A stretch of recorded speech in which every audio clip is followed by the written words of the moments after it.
안녕하십니까 여러분. 저는 충남대학교 평화안보연구소의 장영희입니다. 서울대 아시아연구소 아시아지역인문학센터에서 기획한 다양성 플러스 아시아에서 여러분들을 만나게 되어 매우 반갑습니다. 저는 최근 몇 년간 세계에서 가장 위험한 곳으로 주목받고 있는 타이완의 안보 위기와 세계 평화에 대해서 생각을 나눠보고자 합니다. 여기서 가장 위험하다는 것은 중국의 무력 침공과 군사적 충돌의 차원에서 리스크가 크다는 것이지 국내적으로 위험하다는 의미는 아닙니다. 사실 대만은 성공적인 민주화와 경제 성장을 이룩한 사회이고 치안 상황이 좋아서 2,300만여 명의 사람들이 자유로운 라이프 스타일을 누리고 있는 매우 평화로운 곳입니다.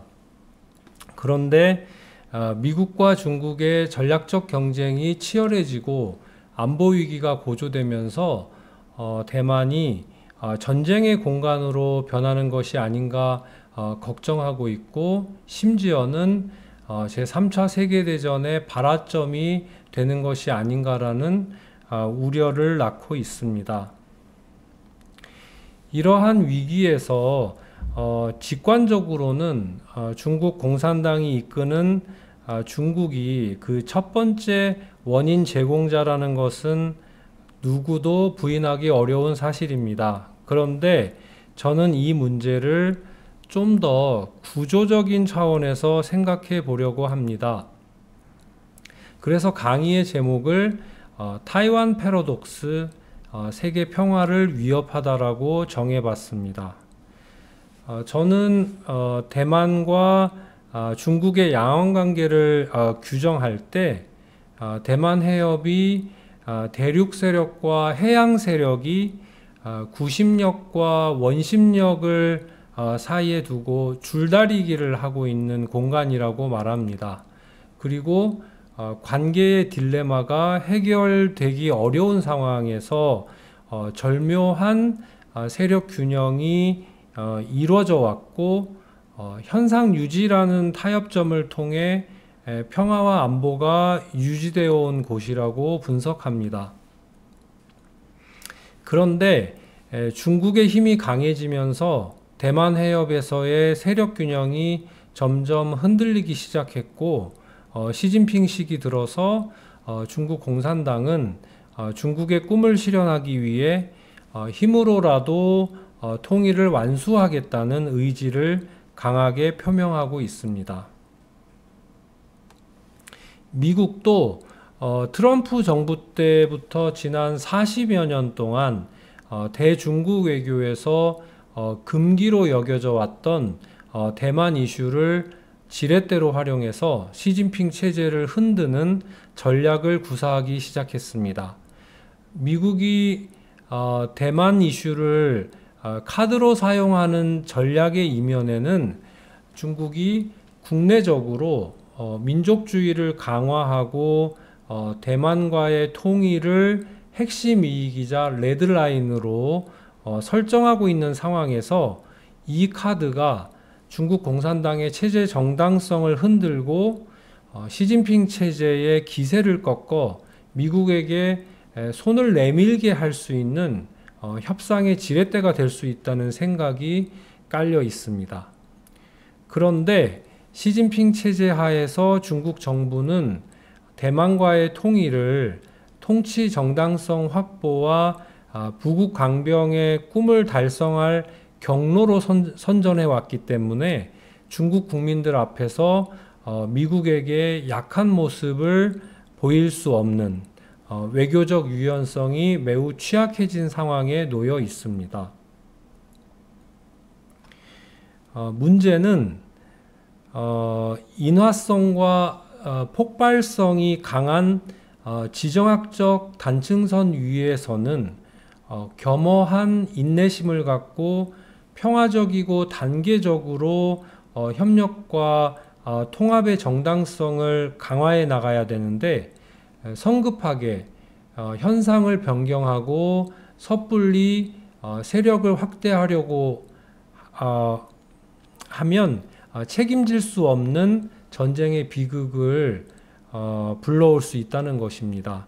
이러한 비극을 우리는 러시아의 우크라이나 침공에서 이미 목도하고 있습니다. 전쟁의 당사자인 우크라이나와 러시아의 국민이 가장 큰 피해를 보고 있습니다. 이런 정세 속에서 대만의 정치 세력들이 중국과의 대화와 협상을 시도하면 좋겠지만 대만 사회의 여론은 중국이 내세우는 일국양제론에 진저리를 느끼고 있습니다. 게다가 2010년대 후반에 벌어진 홍콩 사태로 인해 중국에 대해 더욱 깊은 불신을 갖고 있습니다. 구심력보다는 원심력이 더 크게 작용하고 있는 것입니다.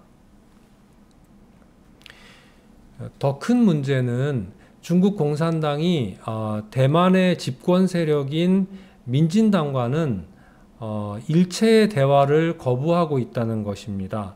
그래서 대만 지식계의 비관론자들은 대만 문제의 해결은 대만의 손을 떠났고 미국과 중국이 타협을 해야만 해결할 수 있다고 판단하고 있습니다.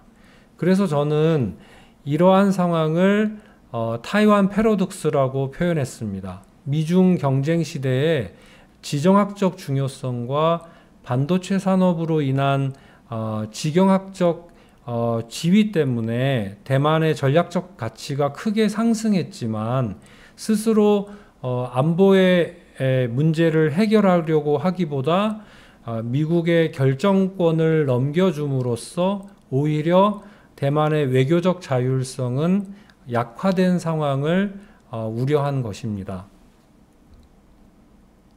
그렇다면 대만 문제에 있어서 미국의 입장은 무엇인지 살펴보겠습니다. 바이든 행정부의 인도태평양 조정관인 커트 캠벨은 미국은 대만과 강력한 비공식 관계를 지지하지만 대만 독립을 지지하지는 않는다라고 말했습니다. 이것이 오랫동안 미국 정부가 견지해온 공식 입장입니다. 전문적 용어로는 전략적 모호성이라고 부릅니다. 대만 해협에서 전쟁이 일어났을 때 미국이 개입하고 참전할 것인지에 대해서 모호한 태도를 유지하는 것을 의미합니다. 전략적 모호성의 사유에는 중국과 대만이 극단적인 행동을 하지 못하게 하는 이중 억지의 의도가 담겨 있습니다. 미국의 국익에 가장 도움이 되는 현상 유지를 목표로 중국이 대만을 통일하려는 움직임도 억제하고 대만이 독립하려는 움직임도 억제하려는 것입니다. 대만에 대한 중국의 군사적 압박이 강화되면서 미국의 전략그룹에서는 대만 문제에 있어서 미국이 더 이상 전략적 모호성을 통해 전략적 목표를 달성하기 어렵다고 판단하는 사람들이 늘어났습니다. 전략적 모호성, 즉 중국이 대만을 침공하면 미국이 가만히 있지 않겠다는 것입니다. 그런데 캠벨은 미국이 대만 문제에 있어서 전략적 명확성을 선택하면 매우 불리해진다고 주장합니다. 미국의 중국 전문가들을 대상으로 CSIS에서 여론조사를 했는데 미국이 전략적 모호성을 중단하면 대만에 대한 중국의 무력 사용을 억제할 수 있다고 대답한 비율은 3%에 불과했습니다. 여기서 우리가 생각해 봐야 할 것은 미국에게 대만은 무엇인가라는 질문입니다. 중국과의 지정학적 경쟁과 군사안보적 차원에서 대만은 미국에게 매우 중요한 존재입니다. 가령 중국이 대만 해협을 장악하면 중국은 남중국해 분쟁에서 전략적 우위를 점할 수 있을 뿐만 아니라 태평양 진출의 교두보를 확보하게 됩니다. 그래서 역사학자 니얼 퍼거슨이 대만이 미중 패권의 성패를 좌우할 공간이라고 주장한 것입니다. 게다가 미국이 반도체 산업을 부상하는 중국의 국력을 꺾어버릴 게임 체인저로 상정하면서 대만의 반도체 산업은 미국과 중국 모두 눈독을 들이는 전략 자산이 되었습니다. 사실 미국의 전략가들 사이에서는 대만 포기론이 심심치 않게 거론되기도 했습니다. 대만 해협에서 중국과의 군사적 충돌이 미국에게 유리하지 않다는 현실주의적 시각과 대만을 포기해도 미국의 패권 유지에 큰 영향을 미치지는 못할 것이라는 생각 등이 반영된 주장입니다. 물론 전략 경쟁이 심화되고 미국 사회에서 반중 여론이 높아진 흐름 속에서 미국이 가까운 미래에 대만 포기론을 고려할 여지는 없지만 대만의 반도체 산업은 더더욱 대만을 포기할 수 없게 만드는 요인입니다. 반도체뿐만 아니라 가치와 정체성의 차원에서도 대만은 미국에게 너무나 중요한 의미를 갖습니다.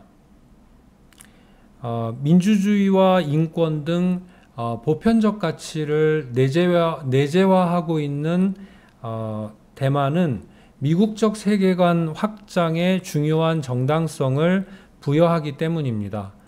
미국 행정부가 지정학과 지경학적 고려 속에서 대만의 전략적 가치에 주목한다면 미국 의회는 가치와 규범의 차원에서 정서적으로 대만 사회가 성취한 민주주의를 중시합니다. 미국 상하원이 대만 관련 법안들을 적극적으로 통과시키는 배경에는 이러한 점들이 작용한 것입니다. 현실적으로 미국의 선거전에서도 대만 이슈는 중요한 부분을 차지합니다. 미국 사회에서 반중 정서가 더욱 강화되었기 때문에 대만 이슈에 있어서 다분히 당파적이고 정치적인 고려가 작동하고 각 정당의 정치인들은 친대만 정책에 매우 적극적으로 임하고 있습니다. 흥미로운 사실은 대만의 독립 문제가 대만 내에서 더 이상 그렇게 중요한 문제가 아니라는 점입니다. 올해 실시된 대만 국립정치대 선거연구센터의 그 여론조사에 따르면 대만에서 현상 유지를 원하는 사람들이 60.7%로 주류 여론을 형성하고 있고 독립을 지향하는 사람은 25.9% 안팎이었습니다. 대만인으로서의 정체성이 다수를 점하고 있지만 그러한 본토주의 정체성이 정치적인 독립의 시도로 이어지지는 않고 있습니다. 현재의 상태를 이미 독립된 상태로 인지하는 대만인들이 다수이고 법리적 독립을 추구했을 때 치러야 할 국제정치적 파장과 중국으로부터의 위협을 원하지 않기 때문입니다. 그렇다면 중국의 대만 침공 가능성을 어떻게 전망해야 할까요? 우선 러시아의 우크라이나 침공 사태가 중국에게 어떤 의미를 갖는지 살펴보겠습니다. 푸틴의 우크라이나 침공은 나토 회원국들의 단합을 불러왔습니다. 중국은 이러한 현상을 예의주시했고 미국, 유럽 그리고 인도태평양 지역의 동맹국들이 러시아를 대규모로 제재하는 것을 보고 경계심을 가졌을 것입니다. 게다가 천여 개 이상의 외국계 기업들이 러시아에서 사업을 중단한 것을 지켜봤습니다. 중국군은 실전 경험이 부족하기 때문에 우크라이나 사태를 철저하게 연구하고 있을 것입니다. 전쟁이 아직 진행 중이고 결과가 여전히 불확실한 상황이기 때문에 중국이 어떤 교훈을 얻었을지에 대해서 평가하는 것은 아직 이릅니다. 군사적 관점에서 봤을 때 러시아는 우크라이나에 비해 재래식 무기에 있어서 군사적 우위를 점하고 있는데 중국도 대만에 비해 재래식 무기에 있어서 군사적 우위를 점하고 있습니다. 그러나 예상과 달리 러시아의 압도적 군사적 우위는 실제 전투에서 빠른 승리로 이어지지 않았습니다. 오히려 우크라이나의 능숙한 비대칭 전력에 의해 상쇄되었습니다. 이는 중국이 대만을 침공하고 점령하려면 대규모 병력을 신속하게 동원할 수 있는 능력을 갖춰야 함을 알려줍니다. 두 번째로 러시아는 우크라이나와의 국경이 대부분 평지로 이루어져 있어서 탱크가 국경선을 넘어 진입하는 것이 수월합니다. 반면에 중국은 대만을 장악하기 위해 대만 해협을 건너 수십만 명의 병력을 수송해야 합니다. 중국군이 지속성 있는 상륙작전을 수행할 능력을 갖고 있는지에 대해서는 군사 전문가들 사이에서 여전히 의문의 여지가 있습니다. 병참의 문제는 대만 해협 전쟁에서 결정적인 요인이 될 것입니다. 대만은 섬이기 때문에 비교적 쉽게 봉쇄될 수 있습니다. 중국군의 항공 및 해상 능력이 상당하기 때문에 대만에 대한 보급을 차단하고 단계적으로 리스크를 높이는 봉쇄 조치가 가능합니다. 중국군은 또한 대만 북부 및 남부의 주요 항구들에서 대만이 수출할 수 없도록 봉쇄할 수 있습니다. 이는 우크라이나에서 러시아가 택한 작전과 유사한데 푸틴은 오데사와 오차키프 항구를 봉쇄해서 우크라이나의 곡물 수출을 막았습니다. 미국 CIA 국장의 보고에 따르면 2022년 10월 시진핑이 2027년까지 대만을 침공할 수 있는 능력을 갖추라고 인민해방군에 지시한 것으로 보도됐습니다. 그때까지 중국이 대만을 침공하기 위한 충분한 군사 능력을 갖출 수 있을지는 미지수입니다. 군사 능력의 차원에서 중국이 전쟁의 대가와 불확실성을 감당할 충분한 능력을 갖출 가능성은 현실적으로 높지 않습니다. 그러나 전쟁이라는 것이 언제나 충분히 준비된 상태에서 벌어지는 것은 아닙니다. 충분히 준비된 상태보다는 오히려 중국 공산당 체제가 위기에 빠졌을 때 더 위험하다고 할 수 있습니다. 내부의 위기를 외부로 돌리기 위해 전쟁을 활용할 가능성이 더 높습니다. 대만 해협에서 전쟁이 발생한다면 다음과 같은 시나리오들을 상정할 수 있습니다. 첫 번째, 고강도 전쟁으로 속전속결을 목표로 하는 침공입니다. 이 가능성은 충분한 군사적 능력이 뒷받침되어야 하기 때문에 가능성이 높지는 않습니다. 랜드 연구소의 군사 전문가인 스콧 헤럴드는 중국의 대만 침공이 대만 해협의 지리적 영향 때문에 대규모 상륙작전에서 불리한 위치에 있다고 평가합니다. 중국이 지난 20여 년간 군사력을 급속하게 키워왔기 때문에 대만 해협 부근, 즉 제1도련선 내에서 중국의 미사일 능력은 매우 우세합니다. 그러나 항공, 해상 분야에서 병력 수송 능력과 보급선에 큰 약점을 갖고 있습니다. 두 번째, 저강도 전쟁으로 대만에 대한 해상 봉쇄와 주변 도서 점령입니다. 대만의 경제적 압박을 가하기 위해 해상 봉쇄나 찐먼다오, 타이핑다오 등에 대한 침공도 예상할 수 있는 시나리오인데요. 그러나 대만 주변 도서에 대한 침공과 대만 봉쇄는 우선순위가 낮은 시나리오입니다. 중국군이 대만 주변 도서를 공격의 대상으로 삼을 경우에 미군의 직접적인 개입을 피할 수는 있겠지만 미국을 위시한 국제사회의 제재를 고려해야 합니다. 전쟁의 장기화는 대만과 우방의 대비태세를 강화하게 만드는 역효과만 낳고 국제사회의 비난을 감수해야 합니다. 이는 중국 경제에도 엄청난 악영향을 미칠 것입니다. 따라서 작은 성과를 얻는 대신에 큰 대가를 치르게 되는 시나리오입니다.